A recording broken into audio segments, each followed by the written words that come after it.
UP की आज की बड़ी खबर, प्रशासनिक फेरबदल हुए हैं, जहां 16 आईएएस अफसरों के तबादले कर दिए गए हैं।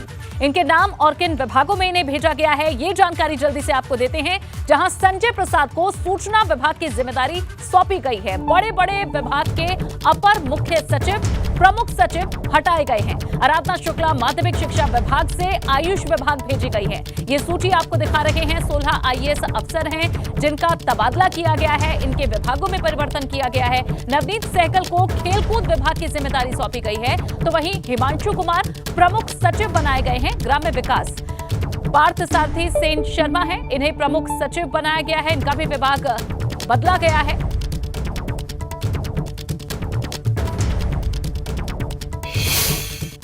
चलिए अब पूरी डिटेल आपको देते हैं, किस अधिकारी का कौन सा विभाग का बदला गया है, कौन सी नई जिम्मेदारी दी गई है, ये आप जल्दी से जानिए। संजय प्रसाद हैं, इन्हें प्रमुख सचिव मुख्यमंत्री प्रोटोकॉल की जिम्मेदारी दी गई है। साथ ही दीपक कुमार, इन्हें प्रमुख सचिव माध्यमिक शिक्षा विभाग बनाया गया है।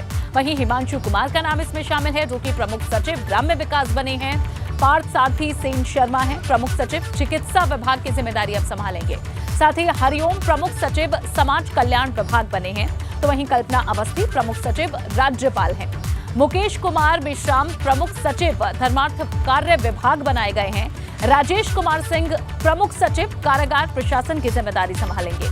इनके अलावा सुधीर महादेव बोबड़े प्रमुख सचिव उच्च शिक्षा विभाग बने हैं, तो वहीं नवनीत सहगल अपर मुख्य सचिव खेलकूद विभाग की जिम्मेदारी अब इन्हें दी गई है। अमित मोहन प्रसाद हैं, इन्हें अपर मुख्य सचिव सूक्ष्म एवं लघु उद्योग का जिम्मा दिया गया है। आराधना शुक्ला अपर मुख्य सचिव आयुष विभाग बनी हैं, तो वहीं मोनिका एस गर्ग अपर मुख्य सचिव अल्पसंख्यक कल्याण की अब जिम्मेदारी संभालेंगे। महेश कुमार गुप्ता अपर मुख्य सचिव ऊर्जा विभाग बनाए गए हैं, तो वहीं अरविंद कुमार मुख्य कार्यपालक अधिकारी यूपीडा बने हैं। इनके अलावा मनोज कुमार सिंह आयुक्त कृषि उत्पादन बने हैं। तो ये नाम और विभाग हैं जो अब नई जिम्मेदारियां संभालने वाले हैं। और चलिए और ज्यादा जानकारी हमारे संवाददाता अनुभव शुक्ला हमारे साथ लखनऊ से जुड़े हैं, उनके साथ है हमारे ब्यूरो चीफ वीरेश पांडे जी। सीधा आप दोनों का एक बार फिर से रुख करेंगे। अनुभव, किस तरह से अब जो विभागों की जिम्मेदारियां हैं उनमें जो परिवर्तन किया है, कैसा असर उसका उत्तर प्रदेश में अब देखने को मिलेगा? और जैसे बताया वीरेश जी ने कि एक बड़ा संदेश देने की भी कोशिश की गई है, और किस तरह से डिकोड कर पा रहे हैं इन तबादलों को आप? देखिए, ये जो तबादले हुए ये सामान्य तबादले नहीं है कि आईएएस अफसरों के तबादले हो गए।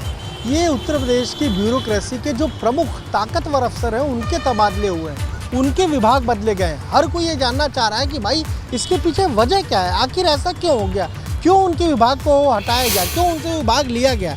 संजय प्रसाद की बात हो गई, नवनीत सहगल की बात हो गई, हरिओम की बात हो रही थी। इसके अलावा आप देखिए हिमांशु कुमार नए प्रमुख सचिव आ गए ग्राम विकास में, केशव प्रसाद मौर्य का जो विभाग है। देखिए अनुभव, सबसे बड़ी बात यह है कि आप भी सरकार को कवर कर रहे हैं और मैं भी देख रहा हूं। योगी 1 में और योगी द्वितीय में अब तक दर्शक जान लें कि इतना बड़ा इम्पैक्ट वाला ट्रांसफर कभी नहीं हुआ था। एक ट्रांसफर योगी 1 में हुआ था जब अवनीश अवस्थी से सूचना लेकर नवनीत सहगल को दे दिया गया था। हाथरस कांड जब हुआ था, हाथरस कांड के बाद और पूरे प्रदेश में आग लग गई थी कि अरे बाप रे, इतनी बड़ी घटना। लेकिन वो केवल एक विभाग था। यूं तो अधिकारियों के विभाग बनते हैं, मिलते हैं, अधिकारी हैं, लेकिन योगी 1 और योगी द्वितीय में अब तक का योगी जी की सरकार का ये सबसे बड़ा ट्रांसफर है और सबसे इम्पैक्ट वाला ट्रांसफर है। कल अवनीश अवस्थी का रिटायरमेंट होता है, आज लिस्ट आती है। जो आप महत्वपूर्ण बात है कि संजय प्रसाद 1995 बैच के आईएएस अधिकारी और 1988 बैच के डीजीपी हैं, आईपीएस अधिकारी। तो एक व्यक्ति को प्रमुख सचिव बनाया गया। दूसरा बात हो रही है महेश गुप्ता अल्पसंख्यक कल्याण दिव्यांगजन सशक्तिकरण विभाग के प्रमुख सचिव थे, लेकिन उन्हें हटा के राज्यपाल का गवर्नर, और कोई भी अगर देखा जाए तो चाहता है कि हम ढंग की जगह आए। महेश गुप्ता का भी पुनर्वास हुआ है, वो भी 1987 बैच के हैं और रिटायरमेंट उनका भी होगा। अपर मुख्य सचिव ऊर्जा जैसा विभाग दिया गया है। जो अवनीश अवस्थी को विभाग दिया गया था, उस विभाग को जो अतिरिक्त प्रभार के तौर पर उन्हें दिया गया था, महेश गुप्ता को ऊर्जा जैसा विभाग दिया गया है। बहुत बड़ा विभाग है, ऊर्जा और अतिरिक्त स्रोत उनको दिया गया। अगर अवनीश अवस्थी रिटायर हुए तो 3-4 विभाग उनके पास थे, उन्हीं में दे सकते थे, लेकिन यहाँ 16 IAS अफसरों के तबादले हुए। भाई ऊर्जा किसी को दे देते, गृह किसी को दे देते, कारागार किसी को दे देते, इतनी फेरबदल की जरूरत नहीं थी। लेकिन ये फेरबदल एक मैसेज भी दे रहे हैं। अब ब्रजेश पाठक ने जब चिट्ठी लिखी तो अमित मोहन प्रसाद भी हट गए। जब आप कह रहे हैं कि केशव प्रसाद मौर्य की भी नहीं बन रही थी, तो वहां से मनोज सिंह से भी एक चार्ज ले लिया गया। यानी मैसेज ये है कि भाई अगर आप अफसर हैं तो आपका भी एक दायरा है, अपने दायरे के बाहर मत जाइए। देखिए, ये आपने बहुत अच्छा सवाल किया। बहुत सारे ऐसे अफसर जो अपने दायरे को क्रॉस करके दिल्ली और लखनऊ, लखनऊ और बम्बई, बम्बई और दुबई, दुबई और बैंकॉक, बैंकॉक और अमेरिका कर रहे थे, उन पर भी गाज गिरी है। उन पे भी गाज इसलिए गिरी है कि देखिए, यहाँ के मुखिया तो मैं ही हूँ, योगी आदित्यनाथ हैं, और यहाँ तो ट्रांसफर मैं ही करूँगा, मैं ही आपको विभाग दूंगा और मैं ही आपको आपका सरपरस्त हूँ।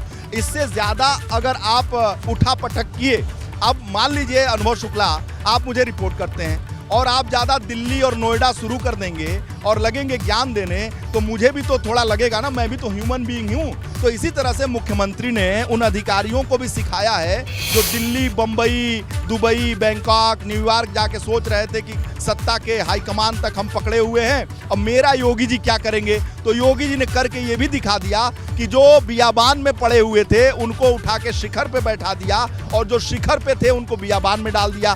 अच्छा, ये जो ब्यूरोक्रेसी में ये जो है, ये नेटवर्किंग और तमाम तरह की बातें, केवल मुख्यमंत्री ने ये देखा है कि आपको मुख्यमंत्री उत्तर प्रदेश के शासन लोक कल्याण के प्रति जवाबदेह होना होगा। आपको उठापटक करने की जरूरत नहीं है। आपको जो काम दिया गया है वो काम कीजिए, काम से मतलब रखिए। और ऐसे डॉक्टर हरिओम का, जिस शख्स ने मुख्यमंत्री योगी आदित्यनाथ को जेल भेज दिया जिलाधिकारी रहते हुए, उस शख्स को समाज कल्याण विभाग जैसा देना कोई मजबूरी तो नहीं होगी मुख्यमंत्री की, लेकिन किसी और को दे सकते थे।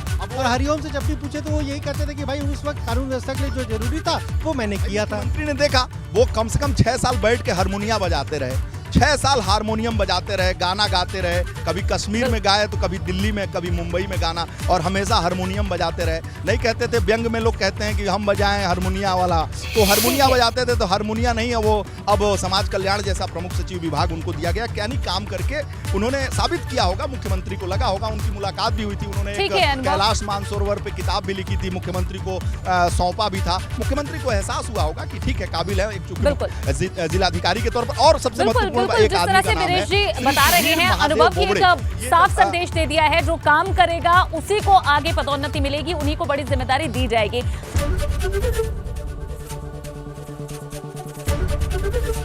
एबीपी गंगा, खबर आपकी, जुबान आपकी।